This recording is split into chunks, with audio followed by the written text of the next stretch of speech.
Welcome to our briefing on ballistic missile defenses.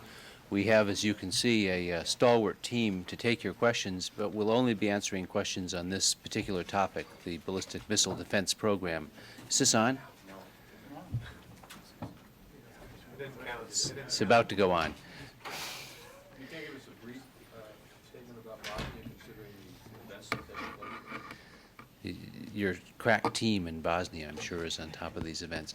Dr. Perry will start off, and he'll be supported by Dr. Kaminsky. We have General Moorman, the Vice Chief of Staff of the Air Force, here talking for the Joint Chiefs of Staff, General O'Neill of the Ballistic Missile Defense Office. We have Ash Carter, Assistant Secretary for International Security Policy, and Jan Lodel, who's the Principal Deputy Undersecretary for Policy. Dr. Perry.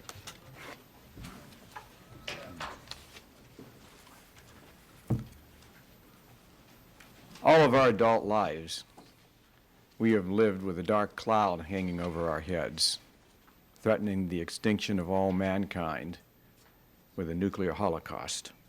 Now, with the end of the Cold War, that cloud is drifting away. The whole world breathes easier. But that cloud is not yet gone. Nuclear powers still hold thousands of nuclear weapons, along with many hundreds of missiles to deliver them. And many nuclear wannabe countries, some of them rogue nations that are, to which the calculus of deterrence does not apply in the same way. Many of these have obtained ballistic missiles, short-range ballistic missiles, and are trying to get longer-range ballistic missiles. Considering this situation, it is still true today what Andrei Sakharov said during the Cold War, namely that reducing the risk of annihilating humanity in a nuclear war carries an absolute priority over all other considerations. That will be the subject of this briefing today, what we can do to reduce the risk of nuclear conflict.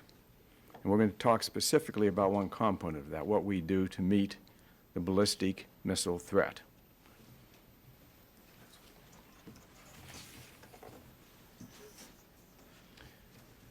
I have described this now in terms of the threat to the theater and to the United States.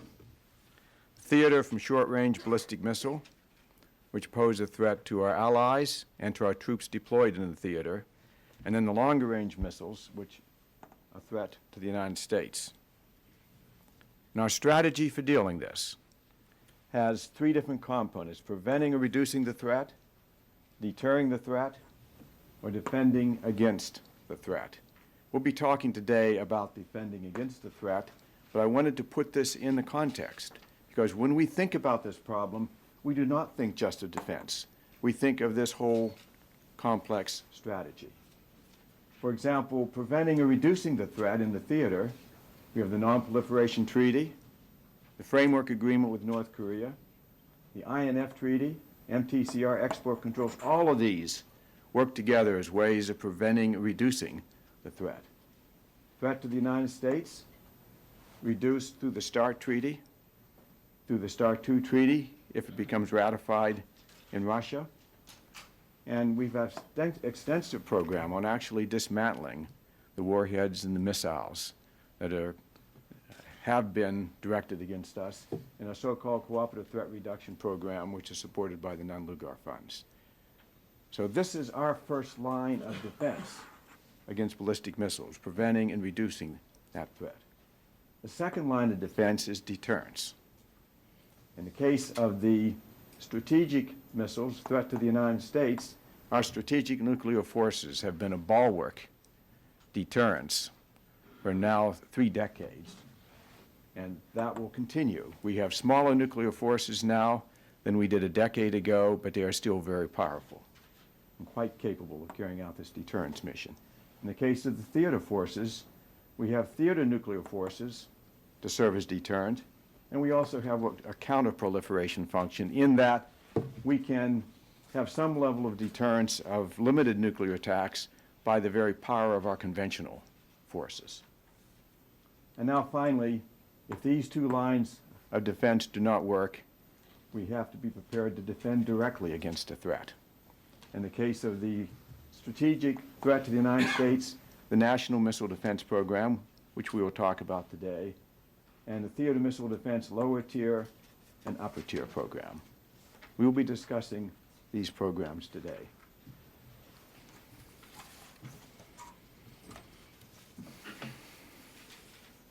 The first aspect, then, is, since we're defending against a threat, what is the nature of that threat?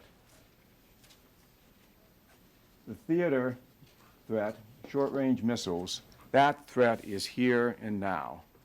We saw it demonstrated in the Gulf War. Besides the Iraqi missiles, we know that there are many missiles in many countries.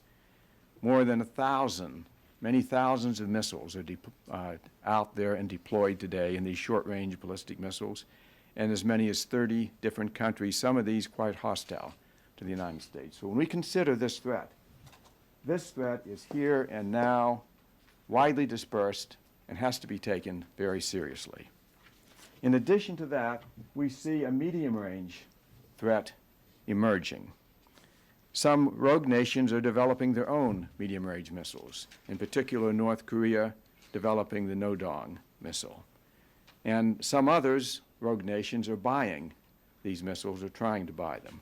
And Iran is a case in point there.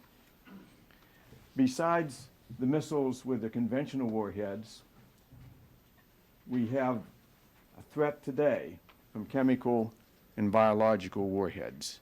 We now know what we suspected during Desert Storm, that Iraq already at that time had chemical warheads that could have been put on their Scud missiles. And it's an interesting consideration as to why they did not use them during that war, whether our counterproliferation work, namely the very great conventional forces we had, simply overwhelmed them, or whether they feared a response from nuclear weapons. Whatever the reason, they were deterred from using it, but we do know that that chemical threat existed. We believe that Iran, North Korea, and Libya all have extensive chemical weapon programs. In addition to that, we anticipate a nuclear threat being possible in the future. We know, in retrospect, that Iraq was very close to a nuclear weapon at the time they started the Gulf War. Fortunately, not all the way there. We know that North Korea was close last year. That program in North Korea is now stopped by the framework agreement. And we know that Iran is working to achieve a nuclear weapon program, but we believe they are many years away. So we will keep a very close eye on the nuclear possibility. It is not now a threat that we are facing from in the case of the theater missiles with these so-called rogue nations. If we go to the strategic missiles, there are all of the declared nuclear powers have a significant capability for delivering these weapons with strategic weapon delivery systems, both missiles and long-range aircraft. None of them do we see as a threat to the United States in the foreseeable future. That is, we do not see an intent that goes with the capability, and all of them would face a significant U.S. deterrent should that situation change. We do not see a near-term threat from the so-called rogue nations, but we cannot be complacent about that. Such a threat of long-range missiles from these rogue nations, could emerge in the future. It has been estimated that that threat would take 15 years to develop, but that could be accelerated if these nations were capable or were able to succeed in their programs to try to get an outside acquisition of this capability. And therefore, our counterproliferation and our anti-proliferation programs are very important.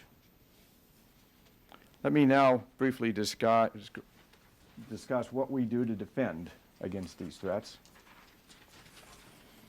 If we ever have to defend against them, these are the defense systems that we are considering. We've got a large number of programs. We spend billions of dollars a year on these programs.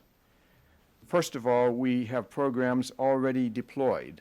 The Patriot system and the Standard Missile, which is on the Aegis, are capable of defending against some classes of ballistic missiles, particularly the short-range ballistic missiles. Their capability is limited in terms of what we call the footprint, which is the area they can cover. They are very good at defending themselves and a small area around them, but they do not have much wide area capability. Therefore, we are developing a new generation of systems to deal with that problem. In the case of the theater defense, the Patriot 3, so-called PAC-3, and the Navy Area Defense are the two immediate systems to deal with the immediate threat. They have a substantially increased area coverage over the Patriot and over the Standard Missile. But as we'll develop in the briefing, not as much as this so-called upper tier, these upper tier systems. Our emphasis will be on these two programs, our timing emphasis, because that is where the threat is here and now and immediate. This is where we have to get rubber on the road to expand the capability we now have in the very limited Patriot and the very limited Standard Missile. The upper tier systems, as Dr. Kaminsky will describe to you, give us a much wider area of coverage and therefore are capable of not only protecting a wider area but defending against missiles of longer range as they become developed. So in the sequence of development, these will come out first and the upper tier will come out later. In the case of the defense of U.S. territory, we are emerging now from a technology readiness program to a deployment readiness program. And Dr. Kaminsky will describe that to you. We are moving in this program to, we're changing the National Missile Defense Program to ready ourselves for a deployment decision in 3 years. And he will brief you on the details of what we're going to do to achieve that. In addition to all these programs, we will sustain a robust technology-based program that is capable of preparing ourselves for future threats as they emerge. Well, this is a complex and expensive set of programs. In the last year, these programs have been criticized from two different directions. On the one hand, the Congress has criticized them, some members of Congress, because we were spending too much money on them, some because we were not spending enough money, some because we were moving the programs too quickly, some because we were not moving them quickly enough. The JROC, Joint Requirement Council, criticized them from two different points of view. One, they said we have too many programs and we're spending too much money on them. And secondly, we were not focused sharply enough on dealing with the here and now threat. So with all of this criticism, some of it quite appropriate, we decided that we needed to look intensively into this whole set of programs and look for a program restructuring. Winston Churchill once said about Americans, the bigger the idea, the more wholeheartedly and obstinately do they throw themselves into making it a success. It is an admirable characteristic, provided the idea is good. That was the issue we were looking at, which we asked Dr. Kaminsky to look at in this study. We were throwing ourselves wholeheartedly and obstinately into our ballistic missile defense program. We want to be sure that the idea is good, not just in general, but in specifics, so that as we throw ourselves into making it a success, we are making a success of something whose ideas we have complete confidence in. I'm going to ask Dr. Kaminsky to come up to the podium now and describe to you the results of his study and the restructuring of the programs that are going to result from that study. Paul? Dr. Perry, before you do this, could you just give us a quick comment on the events in Bosnia today and what the significance are for the mission there? I'm just going to have to resist that temptation, Jamie. Thank you. Paul?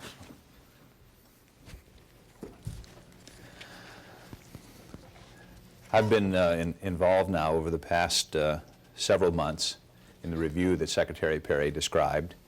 And as he said, one of the reasons for this review was the belief expressed by the chairman and the Joint Requirements Oversight Council that our BMD program was funded at a higher level than were other higher priority pressing modernization or recapitalization needs. And when I finish my presentation, I'm going to ask General Moorman, who is representing the JROC in Admiral Owen's absence today, to give you a little proscriptive look back at how where we've ended up seems to fit in that overall scheme of priorities. During the past several months, we have identified what I believe is a more balanced program, one that is more affordable, and one which is more easily executed. It is also better matched to the missile threats that we'll be facing. This new plan makes use of all of the funds in fiscal year 96 that were appropriated for missile defense, both the funds that were requested by the President as well as the funds that were added by the Congress. If I might have the first chart, please. This review reaffirmed these fundamental priorities in our missile defense program.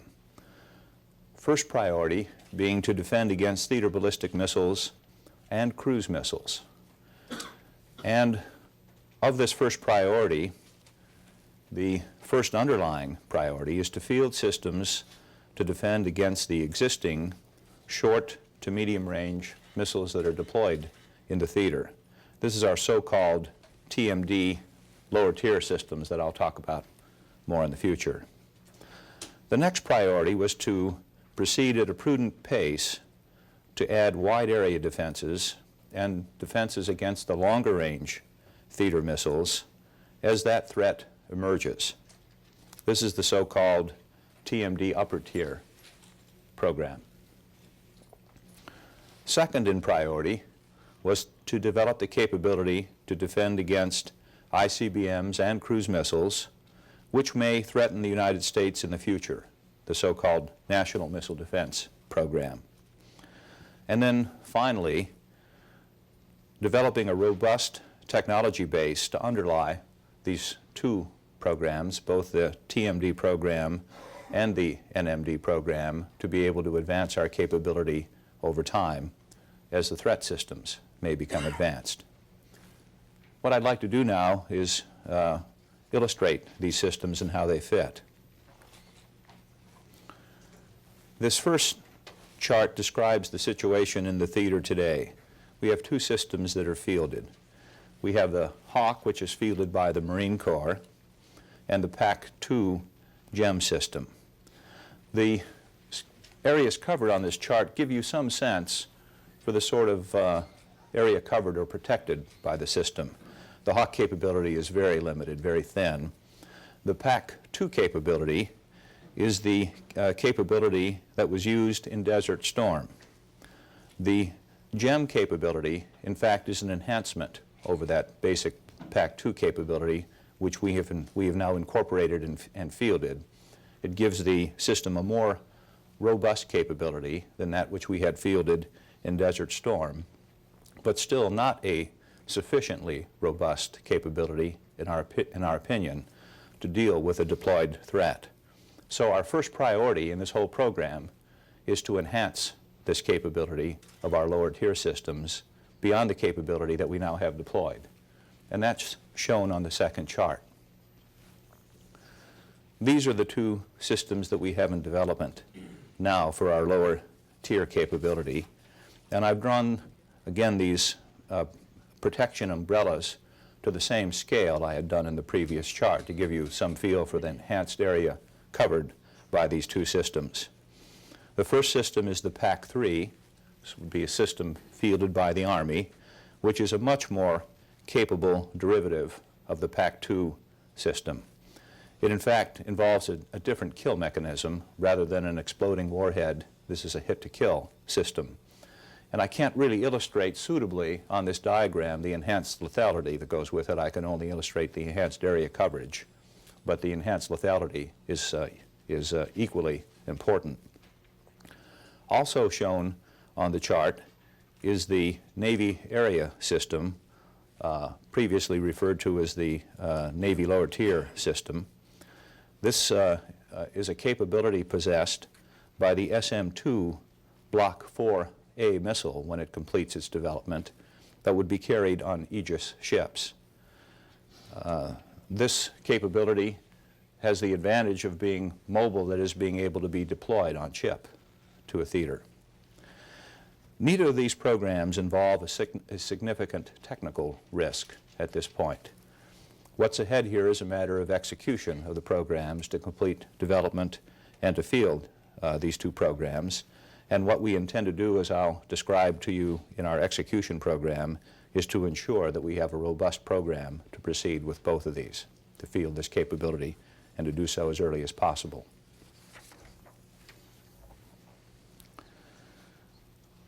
Our next priority here are the upper tier systems, and the first one that I've illustrated, again to scale with this diagram, is the THAAD system, the Theater High Altitude Defense System. What you see here is a substantially extended area of coverage. This coverage is suitable to provide coverage for a greater diversity or dispersion of forces, also provides a capability to protect population centers. The principal addition provided by this capability is the ability to deal with our longer range theater missile threats as they begin to evolve and emerge over time. This also provides us with what I would call a shoot, look, shoot capability. That is the ability to engage multiple times to be able to reduce leakage down to the ground. We have made a significant adjustment to this program, keeping on track our early deployment of this system, but we are making some out-year adjustments that I'll describe in a subsequent slide.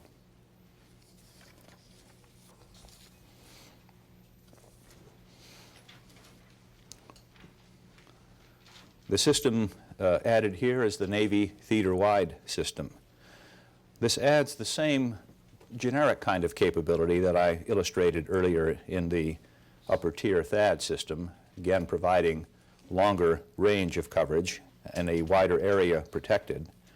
This offers some different capabilities or complementary capabilities as well, in that it would be envisioned to have some ascent phase intercept capability, and also the capability to be deployed on an Aegis ship to the theater, not depending upon a system in place. This is the least mature of all of our systems, not only of the upper tier, but all the systems taken together. We were proposing funding this program in our 96 and 97 budgets at a very, very low level for technology demonstration work on the order of about $30 million per year.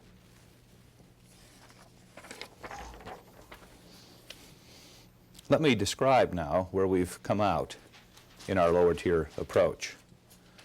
Our intent here is to build on existing infrastructure and prior investments in the programs that we will build on, and as I said, given that this is our first priority, our interest is to deploy as soon as possible. As we reviewed the Patriot capability, the PAC-3 system, what we found is that this program was not whole. There were some fact-of-life slips in the schedule of the program, and the program was not funded at a level commensurate with what I just described as our priority to get the system fielded and to have a robust program. So we ended up adding about $300 million to this program through the FIDP to make the program whole and executable.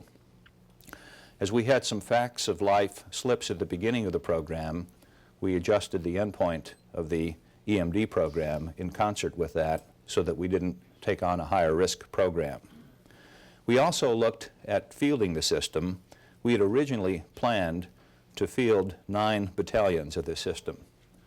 We decided instead to plan on fielding 6 battalions and to hold in reserve the 3 additional. Those would be held in reserve for a program called MEADS, which I will describe to you in a little bit. It's a program that's just beginning at this point. We also made a decision to improve the electronics and the performance of this system somewhat over what was in the baseline system. The second of the lower tier programs, the Navy Area Defense programs, we found some of the same problems, although to a lesser degree. We ended up adding $150 million to this program through the fit-up, again to make the program fully executable on a moderate risk profile that's consistent with our priority in wanting to deploy this system. This will maintain our base development and procurement schedules for the program. So I would summarize by saying these two programs are whole, and they're consistent with our emphasis on robust and early deployment.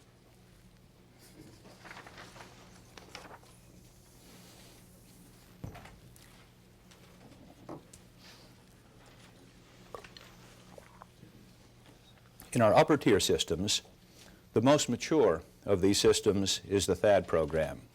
We were funding this program on the order of about $700 million per year going into this review. As we conducted this review, our assessment was that it was important to keep in place this UOES concept and schedule. UOES stands for User Operational Evaluation System.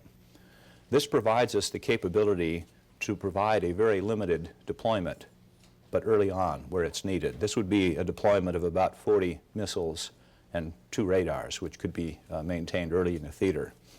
We made a conscious decision to keep that program on track, but we restructured the subsequent program, taking about $2 billion out of what was a $5 billion program through the fit-up.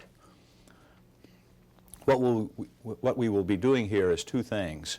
One is delaying the production ramp-up and the full unit equipage, delaying that by a little over 2 years.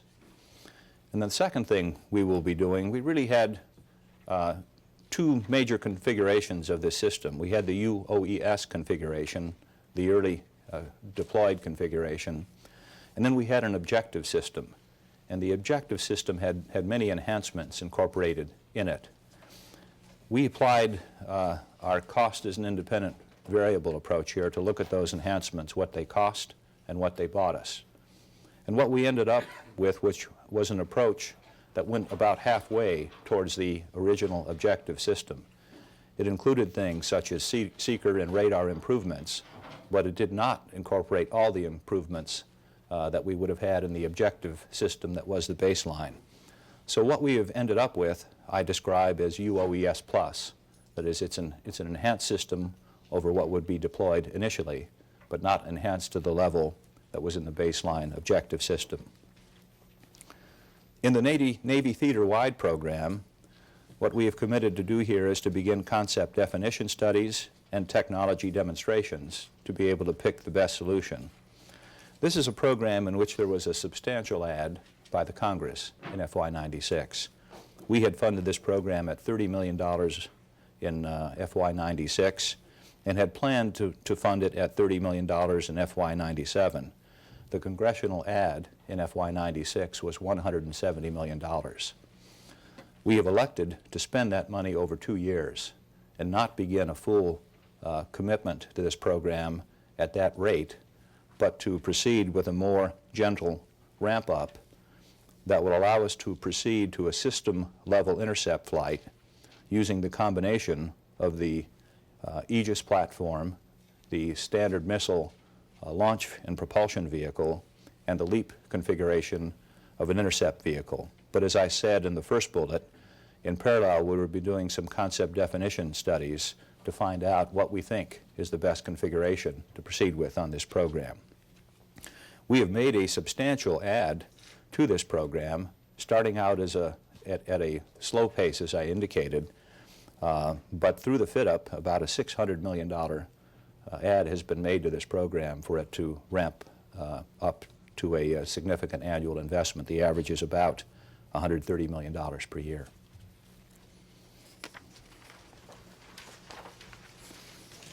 The last of the lower tier related systems is the MEADS, the Medium Extended Air Defense System.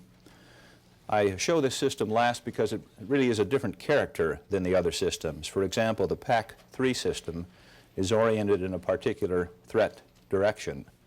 This is a system that provides 360 degrees of coverage. This is a highly mobile unit to be deployed with our forward and maneuvering forces. The system which provides capability against TBMs and cruise missiles and other air-breathing threats as well. And this is a program that we are proceeding with in cooperation with Germany, France, and Italy. We are soon to sign an MOU beginning this program. We've signed a statement of intent to begin it. We've added funds to this program.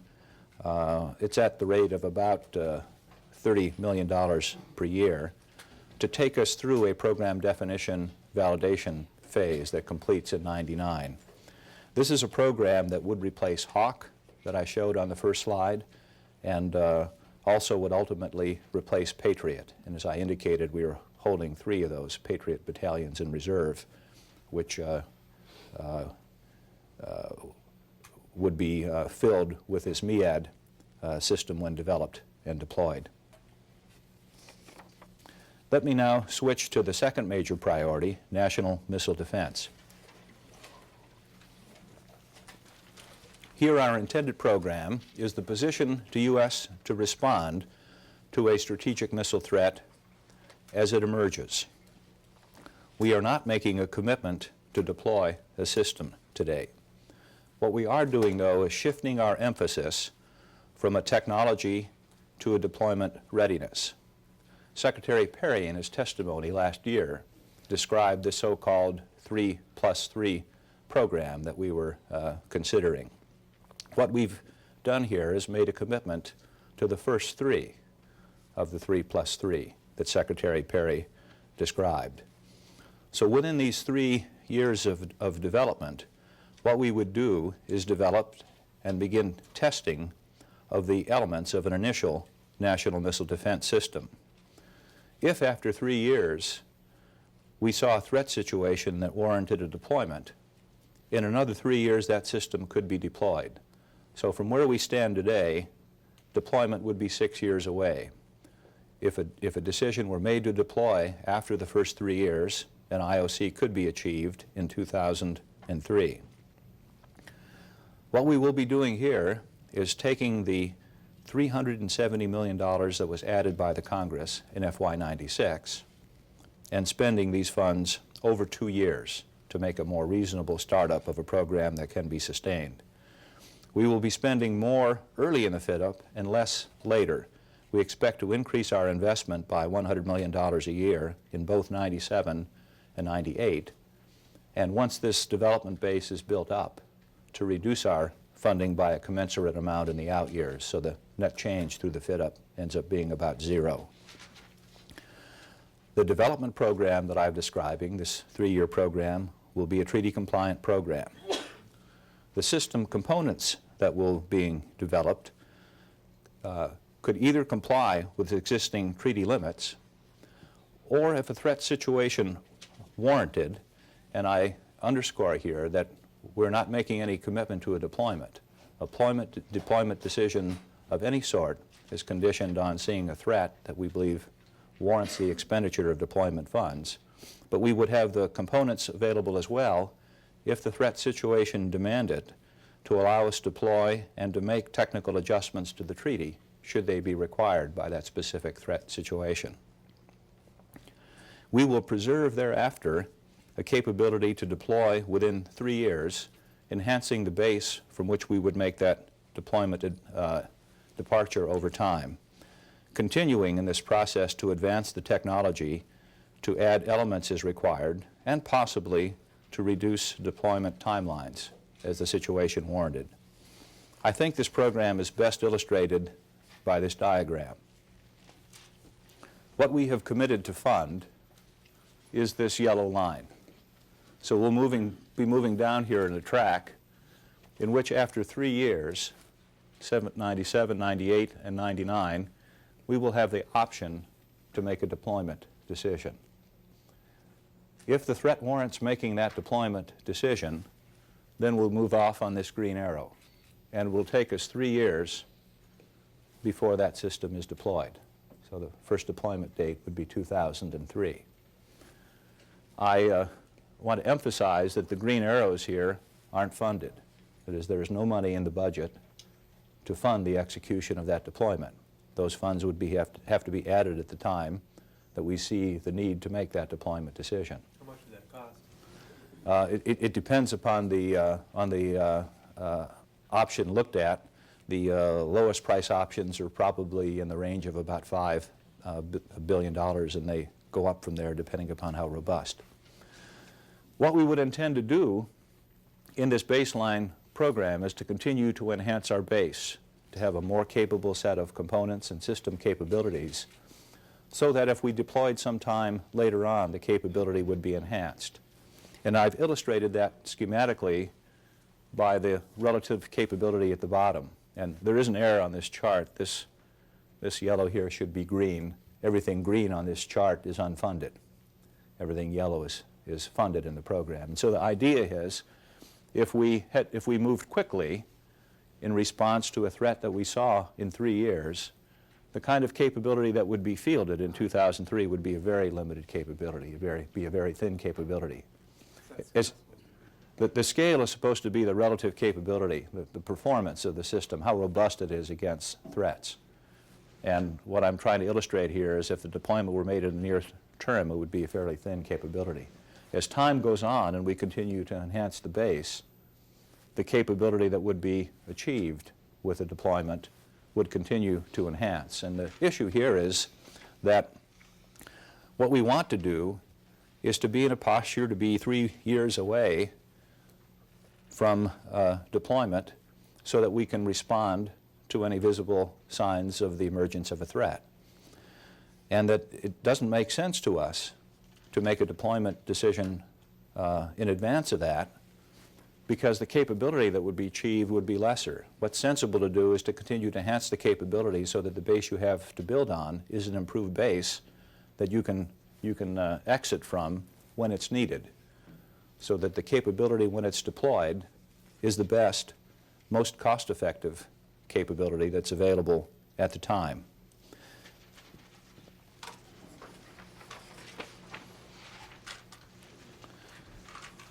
The last element of this program is the technology base, to continue to advance our capability to counter future and possibly more difficult threats. This program underpins both the TMD and the NMD program. Particular components that would be developed for each would be distinct and separate, but the technology that's being developed has a role to enhance both. It will allow us to provide block upgrades to baseline systems that were developed, to perform tech demos so that we can reduce risk and provide a path to more speedy technology insertion. And it also advances some of our basic underlying technologies to provide a hedge against surprises as we proceed. We will continue technology projects that are underway today. Concepts that we will be proceeding with are UAV, airborne intercept boost phase capability. This is a very low-level funding tech demo kind of capability to the tune of about $10 million per year. There are other programs that will be funded as well, although they're not funded as part of this program. A key example is the Air Force Airborne Laser System. We're also funding some sensor systems that will provide a key complementary base that will be required for cruise missile defense to be able to look beyond the horizon. We will also maintain our space-based laser effort for possible far-term boost-phased intercept solution. This will be funded at the rate of about $30 million per year.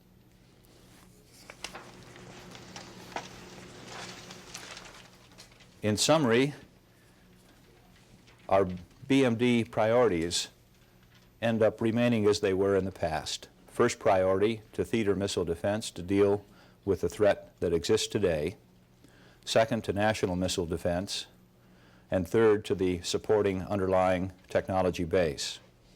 The changes that I've described to you, I believe, respond to the threats, to the priorities expressed by the Joint Staff, and also to fact-of-life changes in the program status. The TMD program that I described fully supports deployment of initial systems for the high-priority lower-tier systems I described, and provides us the ability to deploy upper-tier systems in response to the threat and the availability of funding for those systems. Our NMD system is taking on the focus, moving from a technology readiness posture to a deployment readiness posture, putting us 3 years away from the deployment of an initial system and allowing that decision to march downstream, as I showed you in the yellow area, in the yellow arrow. And the last element is a technology base, which will continue to advance the critical technologies to deal with future threats as they develop. I would like to invite General Moorman up to the podium. In the absence of Admiral Owens today, I'd like to give him some sense of the JROC's view of where these overall priorities have come out in the grand scheme of things. Tom?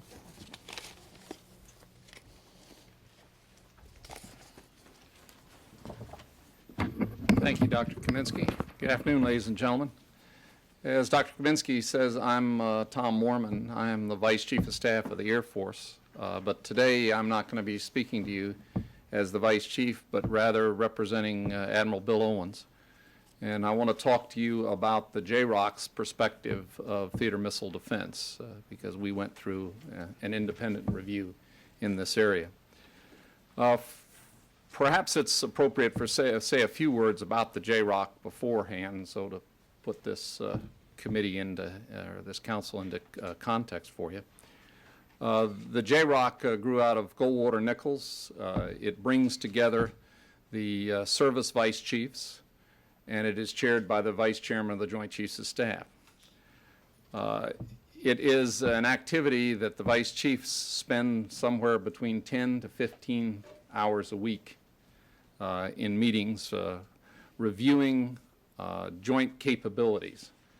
And what I mean by that is programs like intelligence, surveillance, and reconnaissance, like command and control, like strike, like global mobility, to assess the capability of our forces to fight together jointly.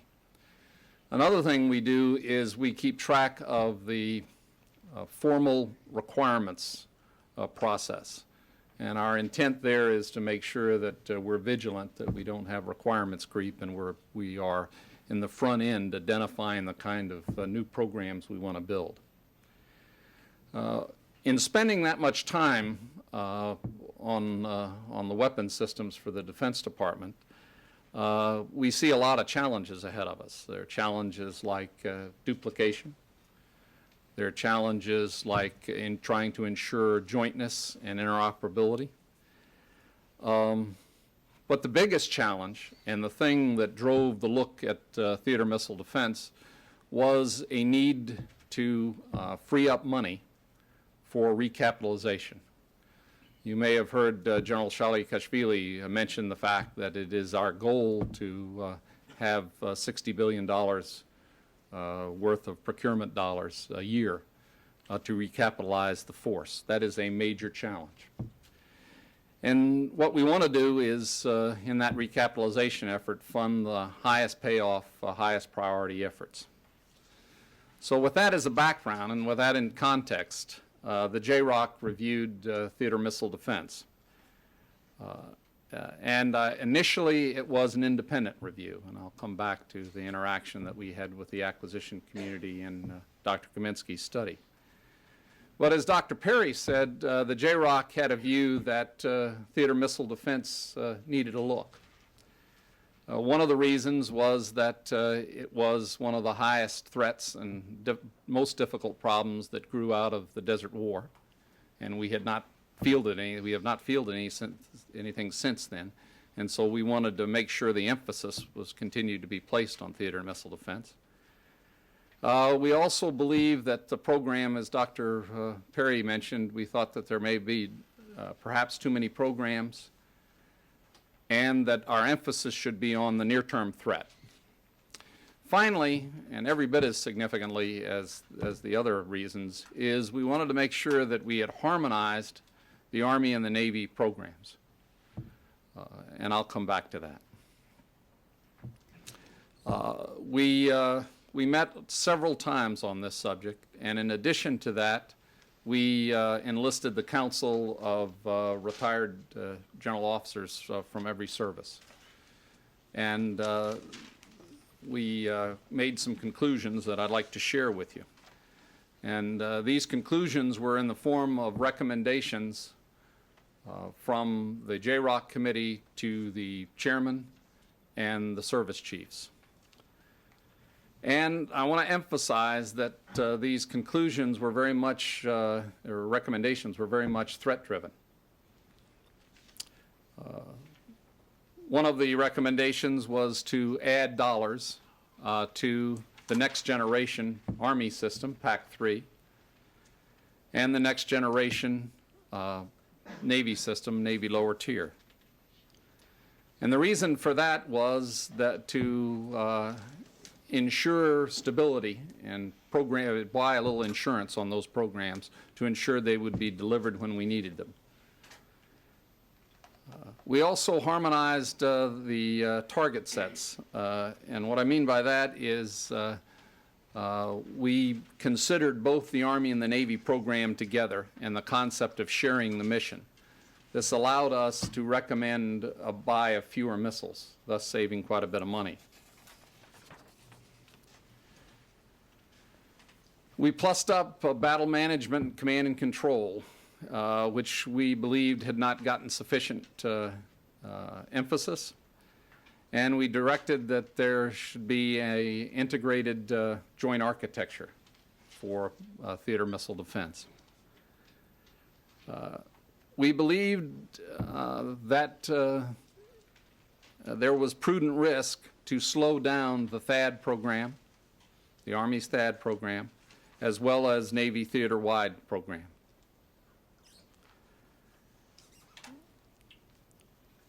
Thus, we had a recommendation, and our slowing down was to move out THAAD from a 1998 system for first unit equipped unit from 1998 to 2002. We also recommended adding money to Navy upper tier. To manage the risk, however, we kept money on and kept schedule on the User Operational Evaluation System, or UOES, such that that system will be available, first unit equipped will be available in a prototype form in 1998 with one battery of about 40 missiles, one unit. Part and parcel of these recommendations was the consequence that we now recommend that you reach a decision point for the upper tier systems in approximately the 2002-2003 timeframe. And at that point, we'll come to a decision point and should have the requisite technology have been developed to decide whether to go ahead and buy either a THAAD and an upper tier, or a THAAD, an Army THAAD and a Marinized THAAD, or conduct dissimilar competition between the two. As in Dr. Kaminsky's study, we also looked at other capabilities in addition to these missile systems. One of the things that we put a lot of emphasis on was sophisticated strike ops. And the reason for that is that, that what you would like to do, if all things were equal, is kill the missile before it ever launches. And so we decided to recommend putting money and, against strike systems and sensor systems for advanced strike ops. As Dr. Kaminsky mentioned, we also endorse the airborne laser program that the Air Force is running, but endorsed it as a technology demo that would be complete somewhere around the turn of the century. And at that point, we would judge the overall utility of an airborne laser system. And the timing there is very important because, as you note, it fits in with the upper tier and would be another piece of that puzzle. But in this case, it's a piece that deals with boost phase as opposed to terminal or mid-course. The JROC, switching to NMD, endorsed adding money to the NMD program. And that primarily was to prepare ourselves for that uncertainty and reduce some of the program risk and provide a hedge against threats that Dr. Kaminsky described to you that are uncertain at this time.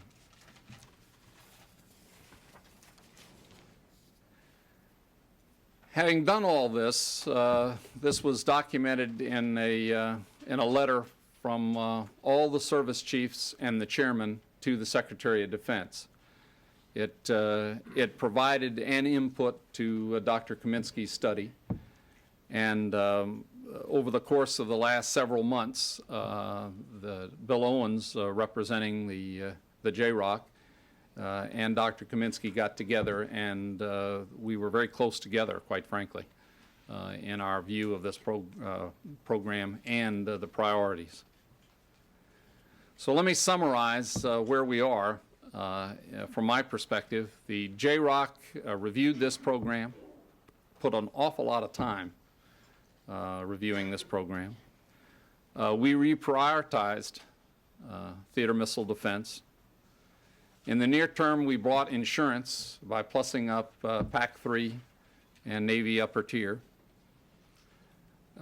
In the long term, we believed we made the program more consistent with the threat. And I think if I would characterize it in terms of a couple of nouns, it would be balance and proportionality. I think that's what we brought to it. In dollars and cents, as Dr. Kaminsky said, the ultimate result was saving a little over $2 billion in the FIDIP. And I believe it was an excellent example of not only the services working together in this unique body called the JROC, but also once we got a uniform view, an excellent example of the acquisition and the requirements communities working together to handle a very vexing problem. So that's my statement, and I'd be pleased, along with Dr. Kaminsky, to take some questions. Yes, ma'am. 2 questions. Can you tell us what you're going to spend the $2 billion in savings on? I cannot tell you specifically, no, because that savings will be spread over a lot of different programs.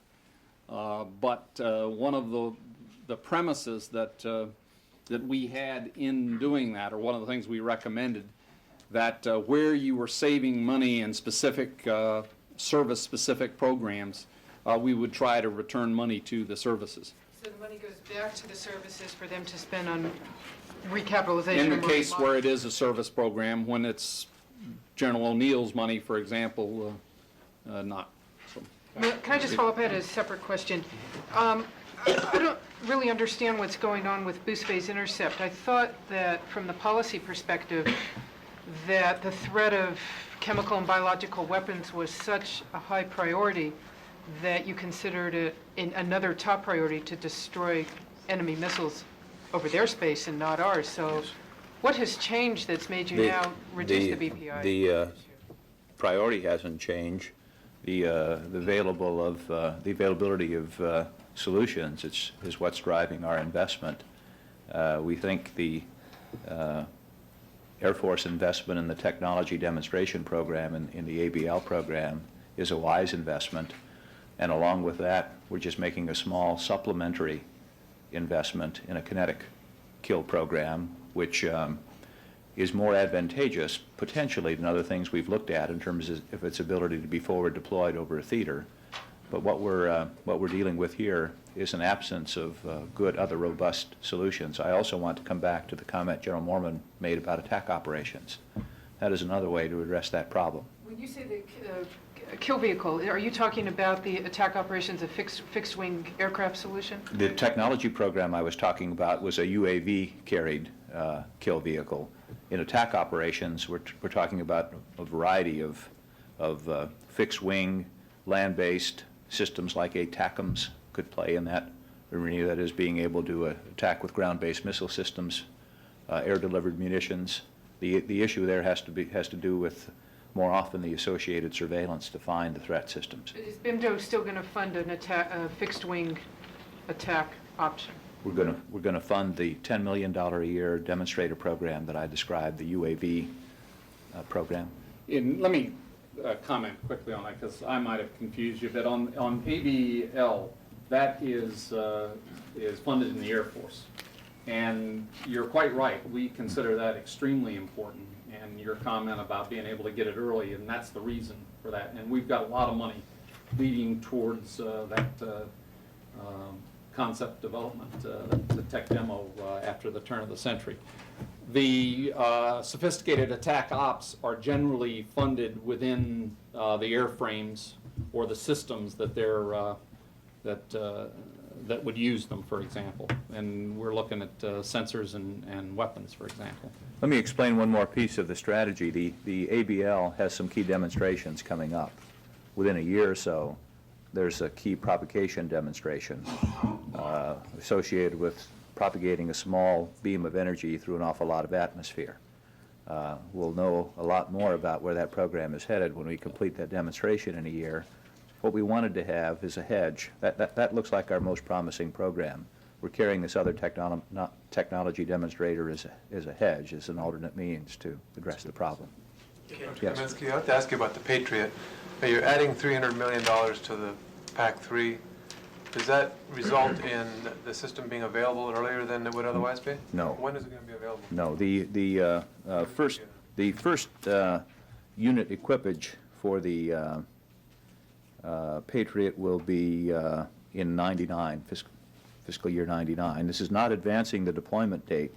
This is really dealing with facts of life adjustments. The program was started late. It is behind schedule by about 5 or 6 months, and there were some disconnects in the program. So what we wanted to do was make sure there was ample reserve and ample funding in the program to meet its milestones, to have it be a stable, executable program. So it's not going to be available any sooner, and fewer battalions are going to have it, and you're spending $300 million more. Well, That doesn't seem to add up. the additional battalions, savings that would come from those, they're coming in the out years. They're at the very end. What we're not doing is buying systems at the end. In other words, all 9 are eventually going to get it? All 9, only 6 of the 9 are going to be planned to be fielded with the PAC-3. We're holding 3 in reserve that could be fielded with the MEADS. But what I'm saying is that the last 3 are coming at the very end, and I think actually fall out of the fit-up. You don't see them in the fit-up numbers. Dr. Can you tell you? There'll be a reduced missile buy in the out years that go beyond the fit-up. When is that? What year is that? I don't know what year that last buy is in. We can get that, but it's out at the end of the fit-up. What's the end of the fit-up? I don't know. The end of the future years defense plan. The plan goes for 6 years, starting with the current budget year, and so the numbers I've been quoting to you are all future years defense plan budget. That is, I haven't tried to take all of these to program completion. So when I've talked about adds or pluses, what I've done is summed the years in the future years defense plan, starting with this budget year out through 01. Yes. The current fiscal defense authorization bill, which was signed into law last weekend, identifies 4 core programs, including the Navy upper tier and THAAD, and it sets specific deployment dates which appear to be much sooner than your program. How do you square your program with the current defense law? Our program represents our best efforts and our best balancing of the expenditures. In some cases, those milestones would be difficult or impossible to achieve even with more funding, given fact of life where the program is. In other cases, those milestones could be achieved with funding beyond what we have. The certainly the Congress's option in our 97 program or out to add the funding to try to get to those milestones.